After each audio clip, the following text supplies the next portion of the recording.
गेलं, जगात नवनवीन विचाराचे प्रवाह तयार झाले, जगात नवनवीन समीकरणं तयार झाली असं म्हणा, जगात नवनवीन विचार पुढे आले असं म्हणा. या महायुद्धामुळे अजून काय काय झालंय आपल्याला या लेसनमध्ये डिटेल पाहायचं आहे. आणि म्हणून मी थोडक्यात ही पार्श्वभूमी तुम्हाला सांगितली. या इतिहासातल्या अत्यंत महत्त्वाच्या घटना आहेत. त्यामुळे जगामध्ये अनेक प्रवाह बदललेले आहेत, अनेक विचार बदललेले आहेत, सारं जग बदललेलं आहे. जगावरती परिणाम करणाऱ्या इतिहासातल्या दोन महत्त्वाच्या घटना आहेत. एक पहिलं महायुद्ध आणि दुसरं महायुद्ध. पहिल्यांदा आपण तिसरा मुद्दा, आता पहिल्या महायुद्धाला सुरुवात करूया. पहिला मुद्दा आपण परस्परावलंबनाचा पाहिला, दुसरा पाहिला परराष्ट्र धोरण आणि धोरणाद्वारे आपले संबंध, आणि तिसरा पाहिला युद्धाची पार्श्वभूमी. कळली तुम्हाला? हे तिन्हीच्या तिन्ही मुद्दे कळले. आता चौथ्या मुद्द्याकडे आपण जाऊया. पहिलं महायुद्ध. बघा, पहिलं महायुद्ध पहिल्यांदा तुम्हाला कालावधी माहीत पाहिजे. जगातल्या या सर्वात महत्त्वाच्या घटना आहेत, त्या कोणत्या काळात घडल्या हे तरी किमान माहीत पाहिजे ना. प्रश्न उत्तरासाठीच नव्हे, आपल्याला नॉलेज पाहिजे की नाही, काय का फक्त प्रश्न उत्तरासाठीच करायचंय सर? असं नसतं बाळानो. आपल्याला नॉलेजसाठी शिकायचं असतं, आपल्याला नॉलेज मिळवायचं असतं. तर हा कालावधी पहिल्या महायुद्धाचा जर आपण पाहिला तर तो 1914 ते 1918 मी पहिलंच सांगितलंय. या कालावधीमध्ये हे पहिलं महायुद्ध लढलं गेलं. युरोप खंडातील महत्वाचे देश यामध्ये सामील होते. समजलं काय? कोण कोण सामील होतं? युरोप खंडातील अत्यंत महत्वाचे देश या युद्धामध्ये सामील झाले. हे त्याचं एक वैशिष्ट्यच होतं असं म्हणा. आंतरराष्ट्रीय किंवा जागतिक व्यवस्थेत युरोपला या काळात फार महत्व होतं. का महत्व होतं माहिती आहे तुम्हाला? कारण औद्योगिक क्रांती झालेली होती आणि युरोपमध्ये नवनवीन शोध लागत होते, आणि त्या औद्योगिक क्रांतीचा आणि या वेगवेगळ्या शोधांचा परिणाम संपूर्ण जगावरती होत होता.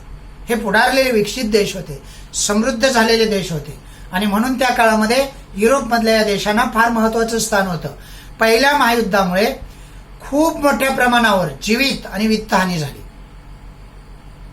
पहिल्या महायुद्धामध्ये हे पक्क लक्षात ठेवायचं, प्रचंड प्रमाणात म्हणजे अगणितशी वित्तहानी आणि मनुष्यहानी झाली. जीवितहानी म्हणतात त्याला, म्हणजे माणसं मारली गेली, आणि वित्तहानीही तितकीच झाली. आर्थिकदृष्ट्या हे विकसित असणारे देश सुद्धा ना अक्षरशः म्हणजे विस्कळीत झाले. त्यांची अर्थव्यवस्था पूर्ण विस्कळीत झाली. हा जो परिणाम आहे वित्तहानीचा आणि जीवितहानीचा, तो पहिल्या महायुद्धामुळे या युरोपीय कंट्रीमध्ये झाला. युद्धात सहभागी झालेली जी राष्ट्र होती ना, त्यांचं खूप मोठं आर्थिक नुकसान झालं. त्यांना मोठं आर्थिक नुकसान सोसावं लागलं. विलाज नव्हता. एकदा काही युद्ध चालू झालं की पुन्हा माघार घेता येत नसते, पळ काढता येत नसतो, तोंड द्यावं लागतं. युद्धात सहभागी नसल्यानं युद्धाची झळ लागली. समजलं, आपला काही संबंध नव्हता तरी भारताला सुद्धा त्याची झळ लागली. असे सर्वच देश कमी जास्त प्रमाणात या युद्धांच्यामुळे काय झाले म्हणजे ग्रासले गेले, किंवा या युद्धाच्या खाईमध्ये ओढले गेले, उगीचच ओढले गेले. जिंकलेल्या हारलेल्या राष्ट्रांच्या अर्थव्यवस्था दोन्ही राष्ट्रांच्या अर्थव्यवस्था कोलमडून गेल्या, अक्षरशः कोसळल्या. आता यामध्ये दोन गट होते. जसं कालावधी मी लक्षात ठेवायचं म्हटलं ना, तसे दोन गट लक्षात ठेवायचे. मग आपल्या लक्षात येतं युद्धाचं काय स्वरूप होतं. दोन गट होते. एक मित्र पक्षांचा गट होता, मित्र राष्ट्र म्हणतात त्याला, आणि एक होता कसली राष्ट्र म्हणतात त्याला, मध्यगत राष्ट्र म्हणजे शत्रू राष्ट्र असं म्हणा. आता पहिली मित्र राष्ट्र सांगतो तुम्हाला. ही मुख्य राष्ट्र होती. एक होतं ब्रिटन, दुसरं होतं फ्रान्स, तिसरं होतं रशिया, चौथं होतं इटली आणि अमेरिका. बघा, ही अत्यंत महत्वाची राष्ट्र, आजही महत्वाची आहेत. कोण कोण होतं पुन्हा एकदा सांगतो. ब्रिटन, फ्रान्स, रशिया, लक्षात राहील. ब्रिटन, फ्रान्स, रशिया, इटली आणि अमेरिका, अशी ही वेगवेगळी महत्वाची राष्ट्र मित्र राष्ट्रामध्ये होती. आणि मध्यगट राष्ट्र जी होती ती कोण होती? जर्मनी, ऑस्ट्रिया म्हणजे ऑस्ट्रेलिया, हंगेरी, तुर्कस्तान आणि बल्गेरिया, असे हे 5 राष्ट्र होते. असे 2 गट पडलेले होते, आणि या 2 गटामध्ये हे युद्ध लढलं गेलं 1914 ते 1918 या कालावधीमध्ये. अशा प्रकारचं युद्ध पुन्हा होऊ नये यामध्ये प्रचंड प्रमाणात मी सांगितलं ना मनुष्यहानी झाली, जीवितहानी झाली, ती न परवडणारी होती. त्याचबरोबर सारी हारलेली राष्ट्र आणि जिंकलेली राष्ट्र दोन्हींचीही वित्तहानी झाली. आर्थिक बजेट जे होतं ना ते अक्षरशः कोसळलं, आणि म्हणून प्रत्येक देशाला असं वाटलं की हे युद्ध पुन्हा होऊ नये आणि त्यासाठी काहीतरी उपाययोजना कराव्यात. म्हणून जगभरातले महत्वाच्या देशातले हे महत्वाचे विचारवंत जे होते ते एकत्र आले समजलं. आणि एकत्र आल्यानंतर ज्या ज्या राष्ट्रांना असं वाटू लागलं असं युद्ध पुन्हा होऊ नये, प्रचंड हानी होते आणि राष्ट्र फार पाठीमागे जातात, 10-20 वर्ष 25 वर्ष पाठीमागे जातात. आणि अशा पद्धतीचं युद्ध पुन्हा होऊ नये असं ज्या राष्ट्रांना वाटलं आणि त्यातून त्या राष्ट्रांनी एकत्र येऊन एक राष्ट्रसंघ नावाची एक संघटना उभारली, जगात शांतता आणि सुरक्षितता प्रस्थापित व्हावी म्हणून. राष्ट्रसंघ लक्षात राहील. ही पहिल्या महायुद्धानंतरची, दुसऱ्या महायुद्धाची नंतरची दुसरी आहे. कळतंय का तुम्हाला?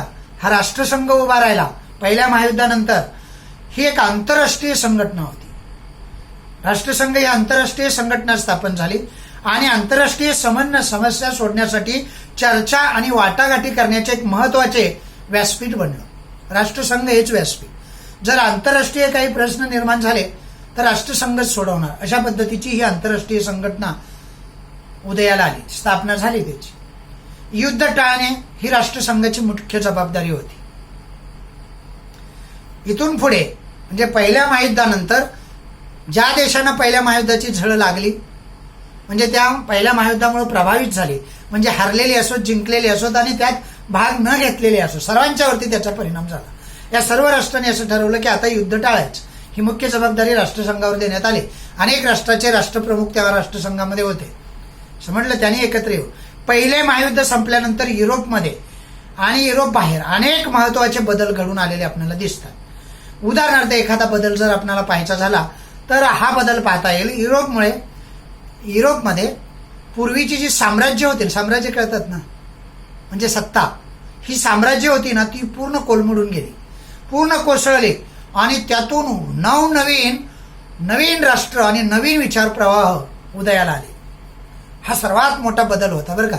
युरोपीय कंट्रीमध्ये जे सम्राट होते ना, काही राष्ट्र तरी अशी होती, ब्रिटन सारखं मित्र राष्ट्रामध्ये असणारे राष्ट्र असं होतं, यांच्या राज्यामध्ये सूर्य मावळत नव्हता असं म्हणतात.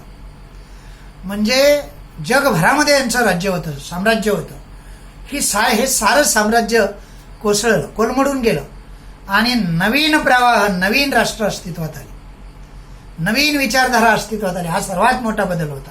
युरोपमध्ये अनेक देशाच्या आणि आफ्रिका आणि आशिया खंडामध्ये, युरोपमधले काही देश, आशिया खंडातले काही देश आणि आफ्रिका खंडामधले काही देश, या देशामध्ये ज्या वसाहती होत्या, वसाहती कळतात ना, जशी इंग्रजांची वसाहत आपल्याकडे होती, जवळजवळ 300 वर्ष त्यांनी, म्हणजे 300 वर्ष तर राहिले पण 150 वर्ष राज्य केलं.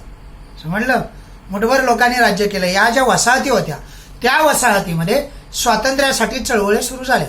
म्हणजे भारतानं सुरू केली, आफ्रिकेमध्ये सुरू झाली, युरोपीय कंट्रीमध्ये जिथं जिथं वसाहती होत्या, म्हणजे गुलामगिरीत जे देश ठेवलेले होते ते सुद्धा बंड करून उठले आणि आम्ही सुद्धा स्वतंत्र आहोत असं म्हणू लागले.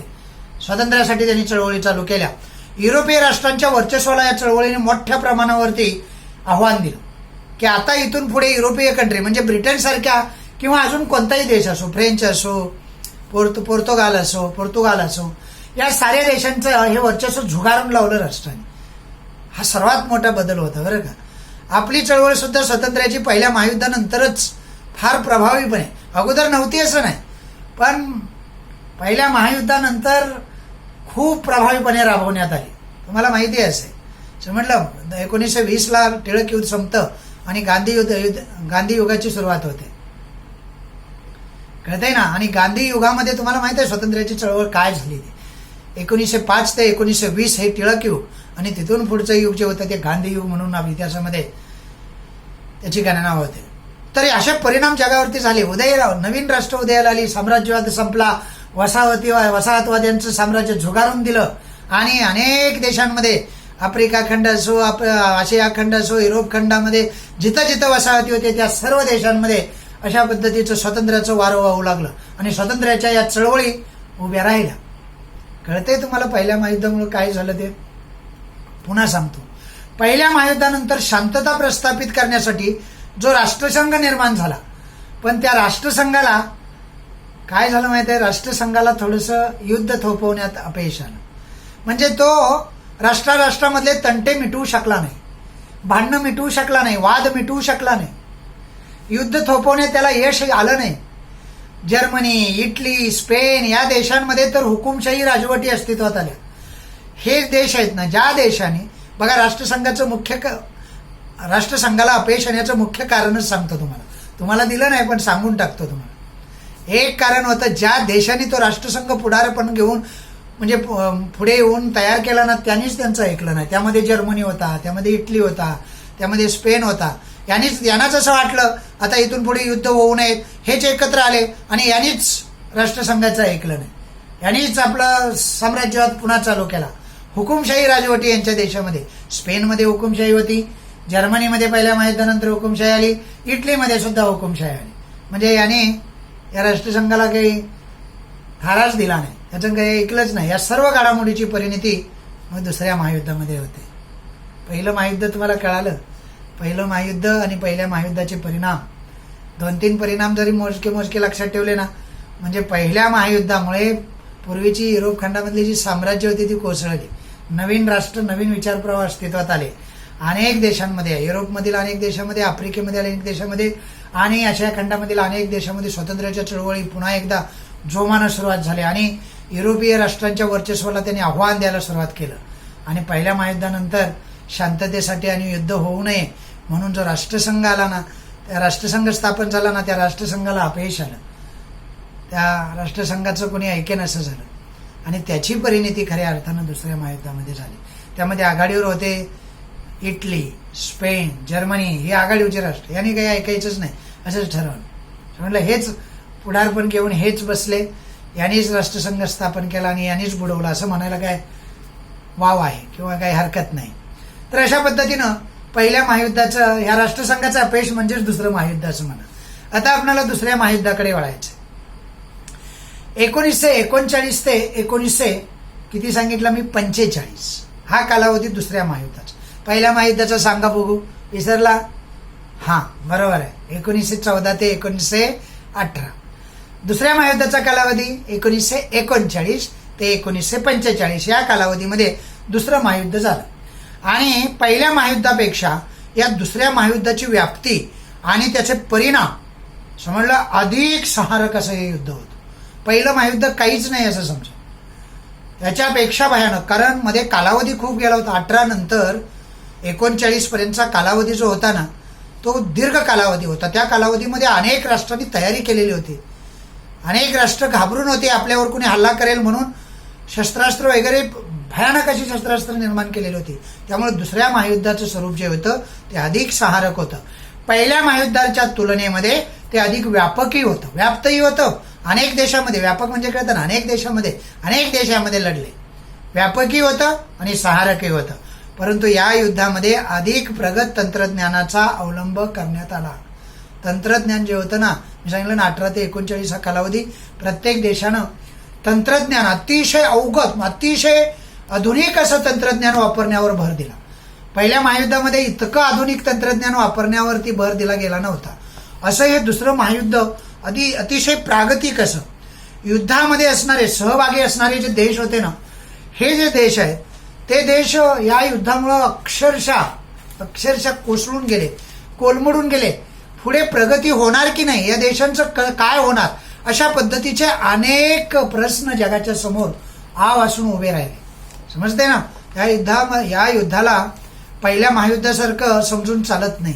पहिलं महायुद्ध हे ठराविक देशामध्ये लढलं गेलं आणि पहिल्या महायुद्धाची जी व्याप्ती होती ना, ती थोड्याच देशापुरती मर्यादित होती आणि एवढं आधुनिक तंत्रज्ञान या युद्धामध्ये वापरलं गेलं नव्हतं. आता आधुनिक तंत्रज्ञानानं युक्त असं हे युद्ध लढलं गेलं. अनेक राष्ट्रांवर पुन्हा एकदा आर्थिक संकट आलं. दुसरं महायुद्ध हे भयानक होतं, हे लक्षात घ्या. दुसऱ्या महायुद्धामध्ये उतरलेले देश सांगतो. पुन्हा एकदा मित्र राष्ट्र आणि अक्ष राष्ट्र असे 2 गट पडले. समजलं, यामध्ये सुद्धा 2 गट पडले, एक शत्रू राष्ट्र आणि एक मित्र राष्ट्र असं म्हणा. अक्ष म्हणजे शत्रू राष्ट्र. आता यामध्ये कोण कोण होतं, पहिल्याप्रमाणेच होतं. काहींची वाढ झालेली होती. मित्र राष्ट्रामध्ये ब्रिटन असणार, फ्रान्स असणार, ऑस्ट्रेलिया असणार, कॅनडा असणार, न्यूझीलंड असणार, भारत असणार, सोव्हिएत युनियन, चीन आणि अमेरिका हे मित्र राष्ट्रामध्ये होते. आता हे बलाढ्य राष्ट्र आहेत ना सारे, बघितली नावं तुम्ही लक्षात ठेवली. Britain, France, Australia, Canada, New Zealand, Bharat, Soviet union, चीन आणि अमेरिका. बघा, एकही राष्ट्र असं छोटं नाही, मोठी राष्ट्र आहेत. आणि ही राष्ट्र एकीकडे आणि अक्षराष्ट्रामध्ये कोण होतं? जर्मनी, जपान, इटली ही मुख्य राष्ट्र होती. आणि अशा 2 राष्ट्रांमध्ये हे युद्ध लढलं गेलं. 1939 ते 45 या कालावधीमध्ये लढलं गेलेल्या या युद्धामध्ये हे सारे देश त्यामध्ये उतरले. आणि याच काळामध्ये भारतात सुद्धा अनेक घडामोडी झाल्या. समजलं, महायुद्धाचा भारतावर खूप मोठा परिणाम झाला. त्यातूनच दुसरं आपलं स्वातंत्र्य जन्माला आलं असं म्हणायला सुद्धा वाव आहे, हरकत नाही. असो, इतक्या खोल्यात तुम्हाला काही अभ्यास नाही म्हणून मी तिकडे वळत नाही. तर या दुसऱ्या महायुद्धामध्ये अमेरिकेचा महत्वाचा सहभाग होता. पहिल्या महायुद्धामध्ये अमेरिका उतरलेली नव्हती. दुसऱ्या महायुद्धामध्ये अमेरिकेचा सहभाग हा लक्षणीय दिसला. अमेरिका त्यामध्ये उतरली, त्याचा सहभाग होता.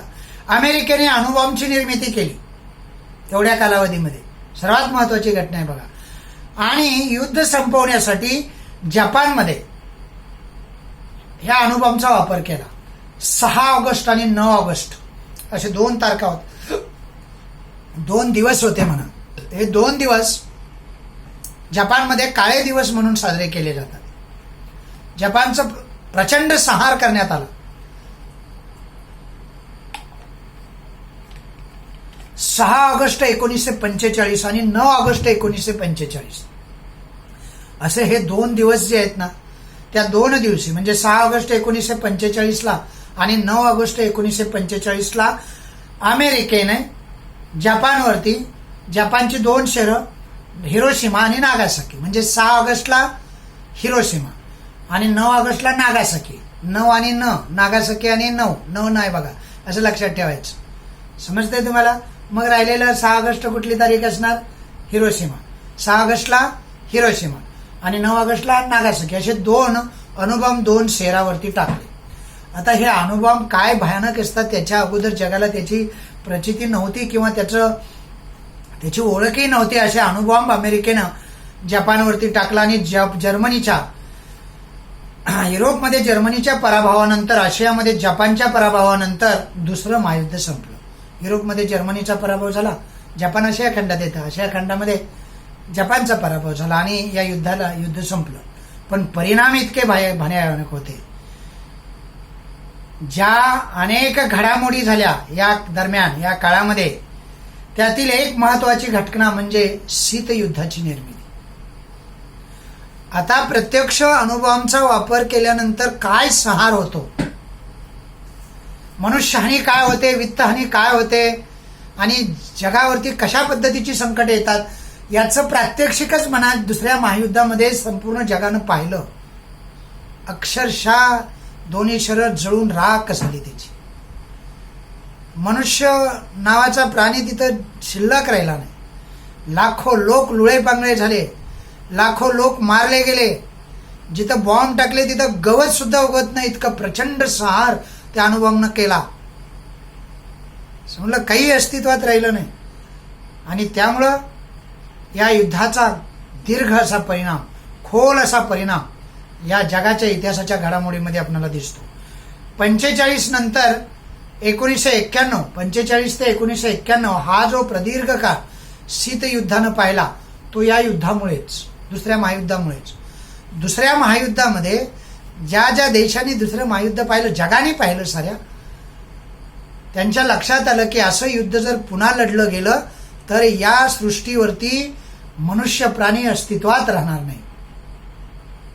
आणि म्हणून अशा पद्धतीचं युद्ध पुन्हा होऊ नये यासाठी युनायटेड नेशन नावाची संघटना, राष्ट्रसंघ अगोदरचा अपयशी ठरला.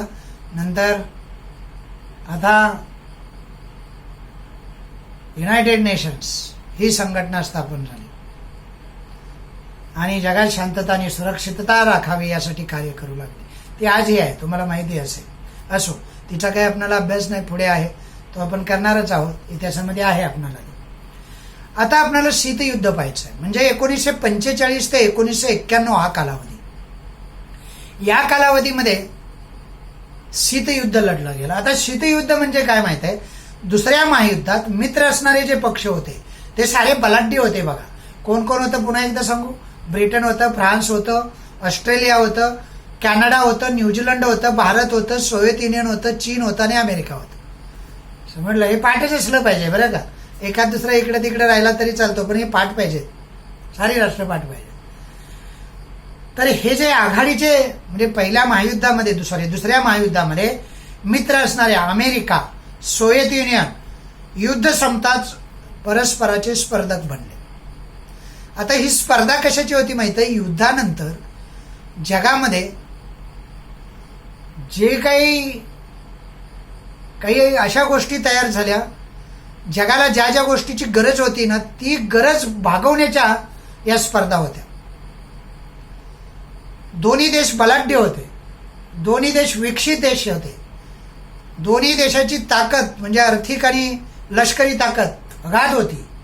आणि मग या दोन देशामध्ये हे शीतयुद्ध सुरू झालं. सुरुवात या दोन देशानं केली. युद्ध संपलं तसं हे एकमेकाचे असे स्पर्धक बनले. एकाच गटात होते माहिती आहे ना, सोव्हिएत युनियन आणि अमेरिका मित्र पक्षामध्ये होते, पण आता युद्ध संपल्यानंतर हे एकमेकाचे स्पर्धक बनले. त्यांच्यातील सहकार्याची जागा, एकमेकाला सहकार्य केलं पाहिजे की नाही, पहिलाच आपण मुद्दा पाहिला परस्परावलंबन, पण आता त्या सहकार्याची आणि परस्परावलंबनाची जागा स्पर्धेनं घेतली. आता तू की मी असं झालं. म्हणजे भारताची गरज आहे ती कोण भागवणार? जर्मनी प्रचंड नुकसान झालेलं राष्ट्र होतं, त्यांची गरज कोण भागवणार?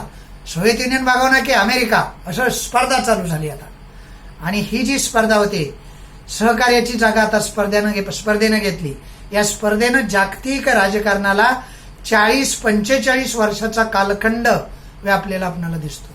जागतिक राजकारण जे आहे ना, त्या राजकारणात जवळजवळ 45 ते 91 हा 40-45 वर्षाचा कालखंड आहे. या कालखंडामध्ये ही स्पर्धा अशी भयानक वाढत गेली आणि हे दोन राष्ट्र एकमेकाच्या समोर होती. एक होतं सोव्हिएत युनियन आणि दुसरं होतं अमेरिका. लक्षात राहील का? शीतयुद्धामधले हे दोन राष्ट्र.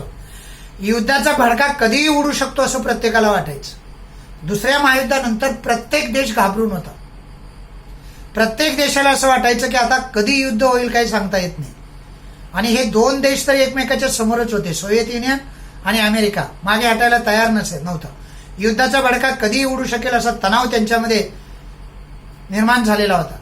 त्यांच्या संबंधामध्ये तणाव होता. हे एकमेकाचे स्पर्धक होते. दोन्ही राष्ट्रामध्ये पुन्हा एकदा युद्ध होतं की काय असं जगामध्ये परिस्थिती निर्माण झालेली होती. प्रत्यक्ष युद्ध नाही, पण युद्धाला पूरक असा तणावपूर्ण परिस्थिती यामुळे निर्माण झाली, या स्पर्धेमुळे. प्रत्यक्ष युद्ध तर दोन्ही देश करणार नव्हते, कारण दोन्ही देश बलाढ्य होते आणि दोन्ही देशाचं अतोनात नुकसान होणार होतं. स्पर्धा मात्र कमालीची होती, टोकाची होती. आता प्रत्येक देशाला म्हणजे दोन्ही देशाला असं वाटायला लागलेलं होतं की आता कधी युद्धाचा भडका उडेल सांगता येत नाही. आणि त्यामुळं ती स्पर्धा अधिक तीव्र झाली आणि हे दोन्ही देश एकमेकाचे कट्टर स्पर्धक बनले आणि त्यातून तणावपूर्ण अशी परिस्थिती निर्माण झाली.